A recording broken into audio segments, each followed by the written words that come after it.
Assalamualaikum warahmatullahi wabarakatuh. Hello, I'm Safira Ramadanti from Accounting.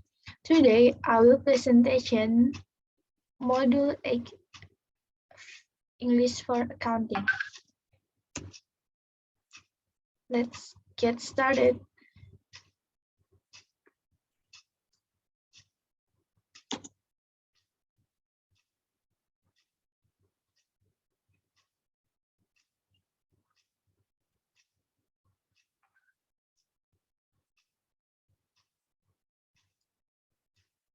One, budgeting in Indonesia.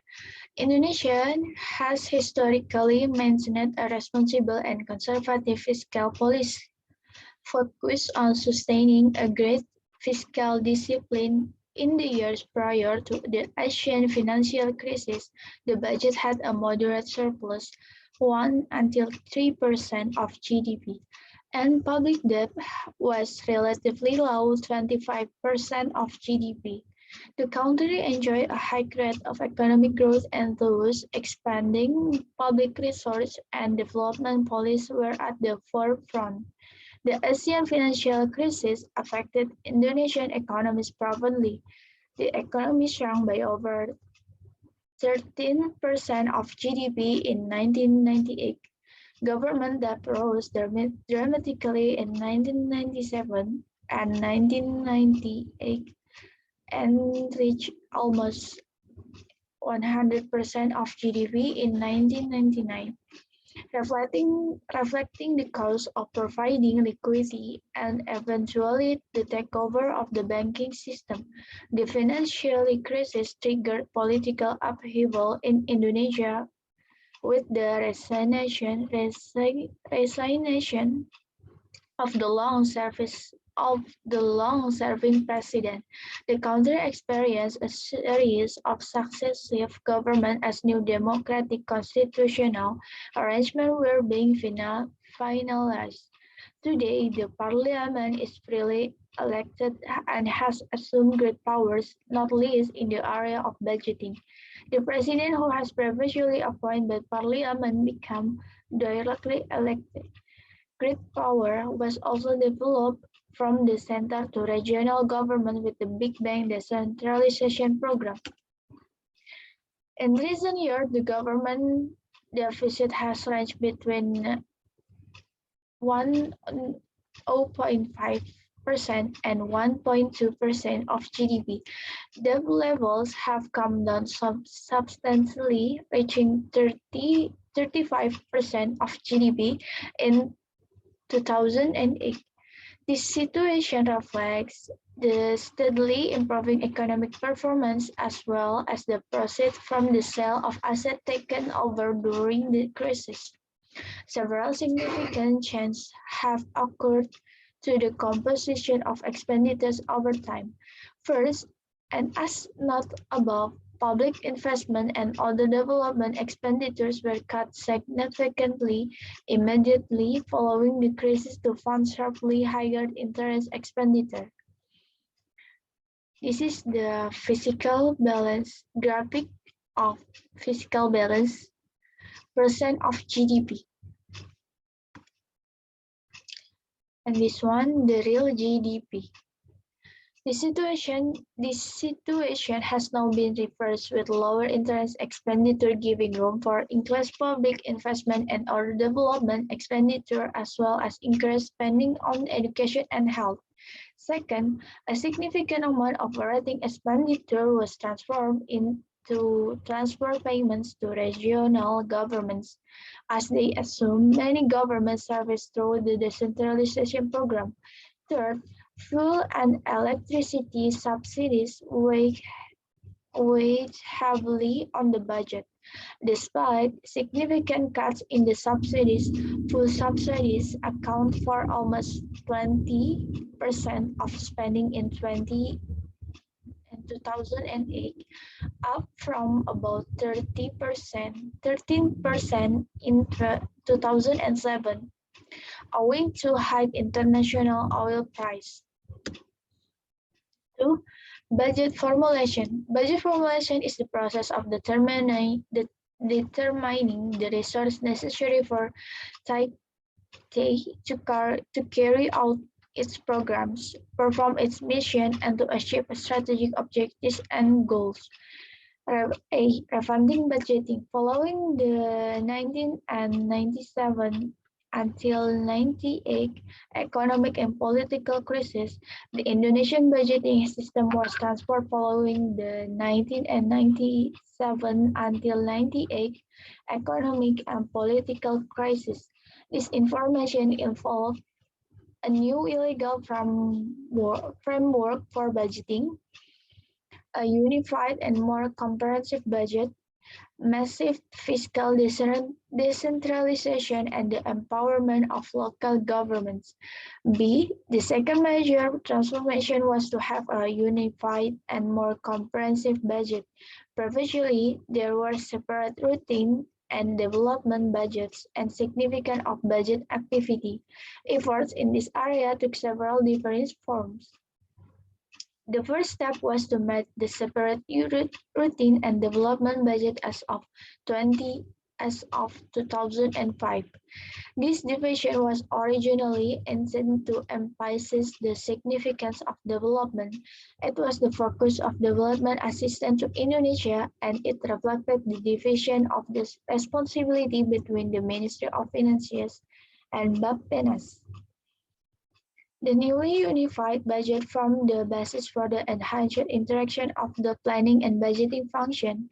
It served to avoid duplication and to make the assessment of the different policy option trades-off more efficient, as is the case later in the section. The more difficult step was to bring various activities that were previously off budget onto the budget. Make the budget more comprehensive, such off-budget activity can be divided into two groups. C. Massive fiscal decentralization and regional government autonomy.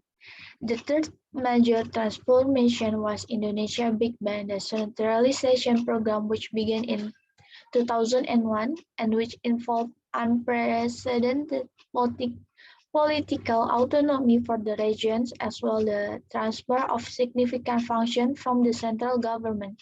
The program was very much designed to further the democratic reform agenda by bringing government closer to the people instead of being concentrated in Jakarta. Regional governments were directly elected rather than being appointed by the national government.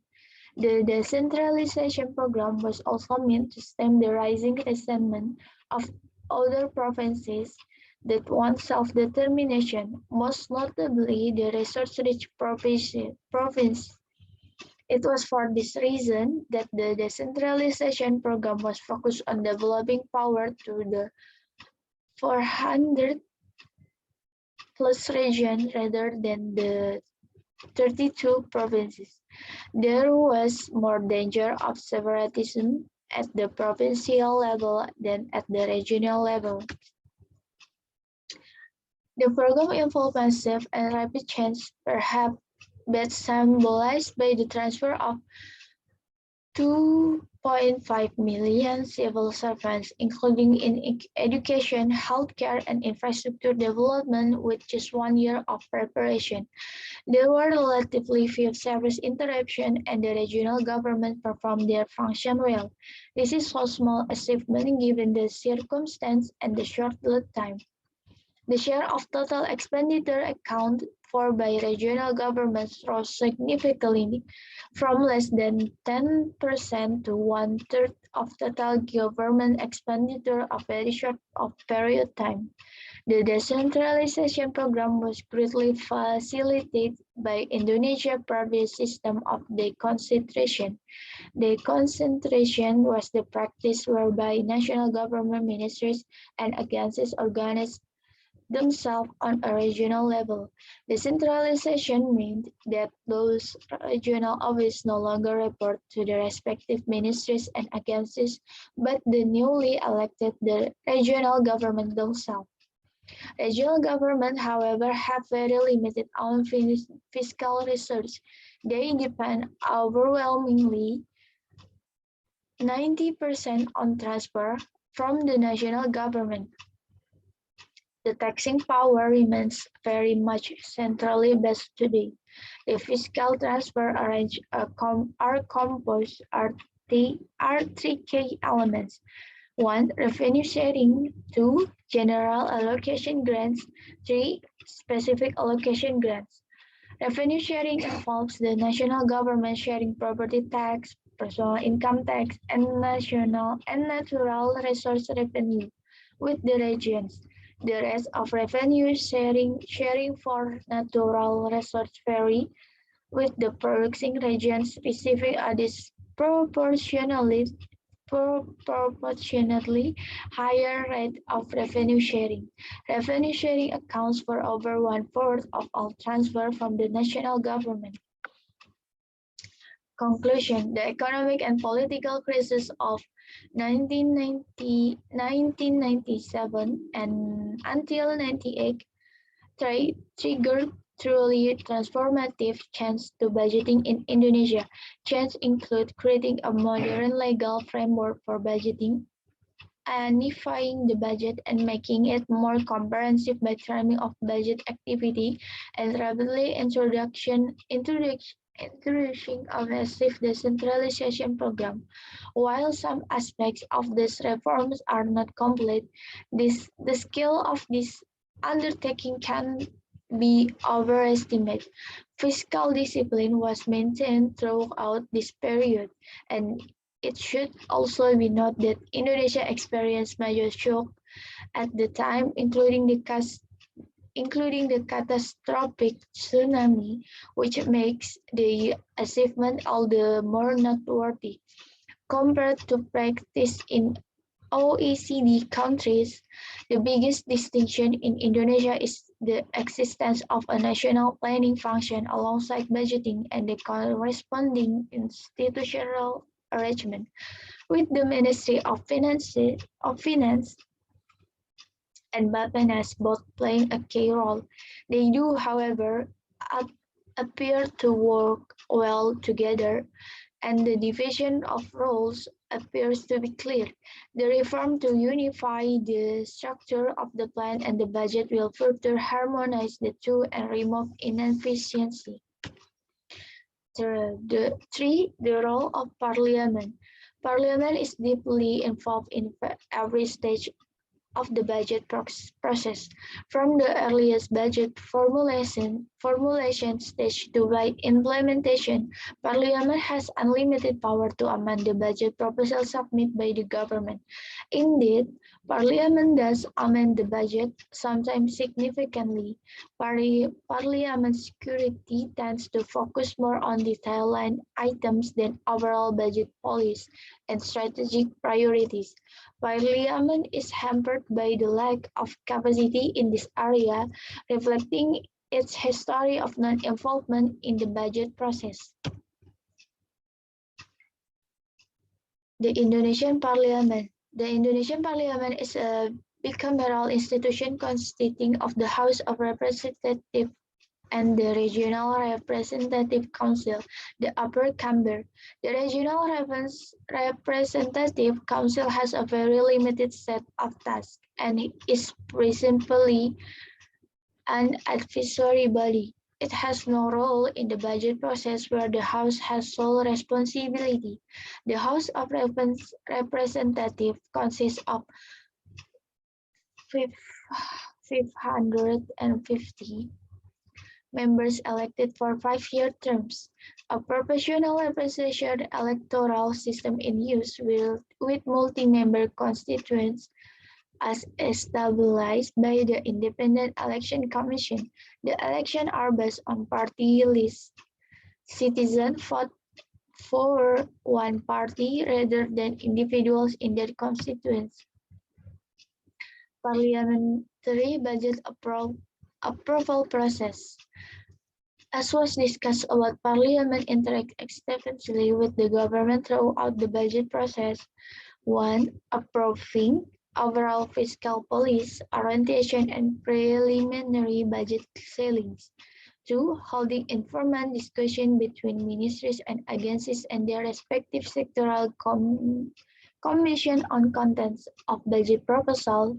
3. Approving the government formal budget proposal. 4. Approving detailed budget implementation guidance. The capacity of Parliament. The capacity of the Indonesia Parliament in its review of the budget proposal is weak. The weakness manifests its also several levels. First, there is great turnover of members of Parliament. Second, the overall resource of Parliament has not increased in line with its new responsibilities. Third, there is not a sufficient specialist analytical capacity in Parliament despite recent reorganization of the function of the Parliamentary Secretariat General. Conclusion. Following the transition of democracy in Indonesia, Parliament has taken on its role in the budget process with great zeal.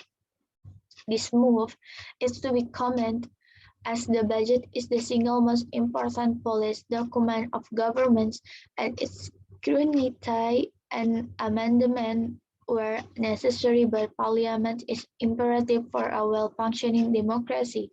Indonesian Parliament stands out when compared to most OECD member country parliaments on several counts.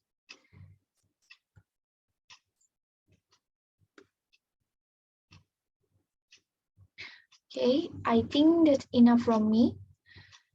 Thank you for attention. Wassalamualaikum warahmatullahi wabarakatuh.